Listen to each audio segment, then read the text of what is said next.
ओडिशा सरकार खाद्य जोगाण एवं खाउटी कल्याण विज्ञान एवं प्रजुक्ति विद्या विभाग मंत्री कृष्णचंद्र पात्र भद्रक जिला गस्तरे आसी भद्रक जिला प्रशासन धान संग्रह कार्य परिकल्पना समीक्षा करथिले। से भद्रक रे पहुंचु पहुंचु प्रथमे भंडारी पोखरी ब्लॉक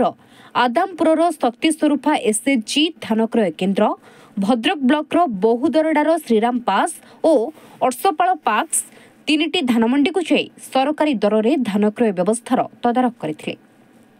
कटनी छटणी नहीं उपस्थित स्थानीय जनसाधारण और चाषी मानकर अभियोग शुणी एफएक्यू मानर धान विक्रय पाई मंडी को आने को परामर्श प्रदान करथिले। अण एफएक्यू धान ग्रहण करा जिवो नहीं, मंडीरू फेराई दियाजिवो बोली कहिथिले। भद्रक विधायक सीतांशु शेखर महापात्र, भद्रक जिलापाल दिलीप राउतराय, अतिरिक्त जिलापाल शांतनु कुमार महारी, उपजिलापाल सौरभ चक्रवर्ती, जिला जोगाण अधिकारी लिंगराज बेहेरा प्रमुख मंत्री गस्तरे क्षेत्रस्तर उपस्थित थे। क्षेत्र परिदर्शन पर जिला कार्यालय सद्भावना सभागृह में जिलापाल भद्रक अध्यक्षतार समीक्षा बैठक अनुष्ठित होता। वासुदेवपुर विधायक अशोक कुमार दास समीक्षा बैठक में जोग देते। जिला प्रशासन आनुकूल्य सरकारी दर में धान क्रय प्रस्तुति परिचालना सचेतनता अद्यावधि धान क्रय परिमाण उपजुवा समस्या समाधान में जिला प्रशासन सहयोग आदि संबंध में दृश्यफलक जरिया उपजिलापाल उपस्थापन करते। धान किणारे अदिनिया वर्षा जो क्षतिग्रस्त चाषी मानक प्रथम थर पर सरकार क्षतिपूरण प्रदान करिसेंती। क्षतिग्रस्त सही फसल उत्तम मान नथिबा धान मंडी को न आनिबा पई से प्रकाश करथिले। धान किणारे मिलर मानक मनमानी को मध्य बर्दाश्त करा जिवो नाही बोली से कहिथिले। मंडीरू धान उठाइबारे सहयोग करुनथिबा मिलर मानक विरोध रे दृढ़ कार्यानुष्ठान ग्रहण करिबा पई जिला प्रशासन को निर्देश प्रदान करी आवश्यक हेले जिला बाहरु मिलर नियोजित करा जिवो बोली प्रकाश करथिले। कटनी छटनी को सुजोग न देई खराब थिबा धान को मंडीरू फेराई देबा पई कहिथिले। भल धान नहेले भल चाउल मिलिब नाही, आउ भल चाउल नहेले एफसीआई ता ग्रहण करिब नाही बोली से प्रकाश करथिले।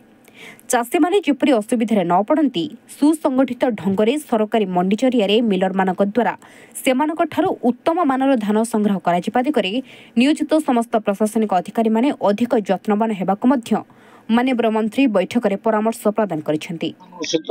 भेट होला तान कथा मु सुनुची किछि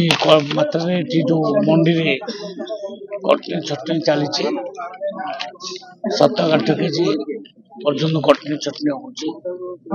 सेटा सुनी तो आश्चर्य होची कहीं ना मु राज्य जाक बुलुची सब आड़े सेठी कटनी छटनी प्राय नाही कले चले। एफएक्यू मानर धान भी कृषक मैंने आणुचंती किंतु एठी कोन कृषक मैंने एफएक्यू मानर धान आनी पार नांती सुनुची एवं कटनी छटनी होची सेति पई प्रशासन तो सहित आलोचना करी गोटे राउंड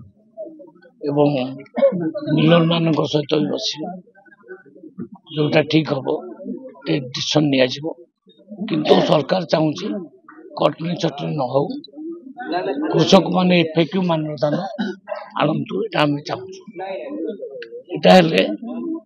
डायरेक्ट 3100 टंका पर क्विंटाल कृषक मानक खाता को जीव आम एटा चाहूँ। तेणु ये जो समस्या है एफएक्यू मानर धान कृषक माने आनी पाउ नांती मिलर माने कर इच्छा जे कटनी छटनी नहले आमर जो नुकसान होची तो से बाबद हमको आलोचना कर विचार करिया वर्तमान मुख्य कथा आमे जिलापाल महोदय को टोकन दायित्व देइछु से 15 दिन आहुरी एक्सटेंशन भी करि परिबे किंतु जदि मिलर माने धान न उठेबे ताहले मध्य आमे बाध्य होइकरी अन्य बाट देखिबो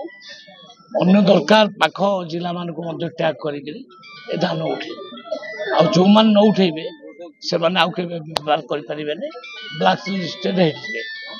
आमे बाध्य होई ता ब्लैक लिस्टेड कर विभिन्न जगह सर अभियोग आसुछि जिला मिलर माने सहयोग न कले एग्रीमेंट करिकरी जदि धान उठेबे नाही ताले ब्लैक लिस्टेड हेबे। आम सीज कर मुख्य गोटे समस्या होती कटनी चटनी से कटनी चटनी उभय साइड त्रुटि होची देखो एफएक्यू मान धान जदि आणवे ताले आदौ कटनी चटनी हम एफएक्यू मान धान आमर कृषक मैंने आनी दाना अफेक्टेड एरिया रे से अंचल किछि कोहल करा जीवो कि समान कटनी चटनी लागू रहिबो आमे कोहल कर दबार किछि ना आमे कोहल कर दबु कि से धान टाको एफसीआई नबो नै ताल कोन हबो तो एफएक्यू मान धानटा मु सदाबे कहिछि सेटा आवश्यक अछि सेटा ऊपर कम्प्रोमाइज करि हबो नै मु सेत पे कहिथिली जे कृषक मान को एफएक्यू मान धान आपण माने आनंद आलोचना आम कलु जे बर्तमान मंडी जो प्रकार अव्यवस्था मिलर माने धान उठेवा प्रस्तुत नुह तेणु मिलर काली पहर दिन आसते सहित डिस्कसन है डिस्कसन निर्यास बाहर जे सी 8 केजी काटे एठी प्रश्न उठुची जे एफएक्यू मानर धान एफएक्यू मानर धान सरकार कहते ने कौन सी चाषी भाई एफएक्यू मानर धान दे पारे ना इभिन भी मंत्री चाहिए भी मंत्री दे पारे मंत्री चाहिए मंत्री भी दे पारे एफएक्यू मानर धान चाषी कौट आने से कहले आम बुझू जो मंडी 8 कटनी चटनी होची से मंडी की ड्रप करके अन्यत्र व्यवस्था करूँ मिलर कथा कहले जो मिलर से न उठेबे ताको आम बात करके ब्लैक लिस्टेड करके अन्य मिलर सहित टेक करेंगे बहुत प्रभावित होती 100% प्रभावित होती आज्ञा 100% आम चाहूँ जे कटनी चटनी न हो चाषी भाई जो धान आनी से धान को सुरक्षित दिया। सूचना योग्य कि अद्यावधि जिला प्रशासन द्वारा समुदाय 1,170,000 कृष्णाल धान क्रय करा जायछि। भद्रकरू पुनील कुमार सामंतଙ୍କ रिपोर्ट राजधानी रिपोर्टर।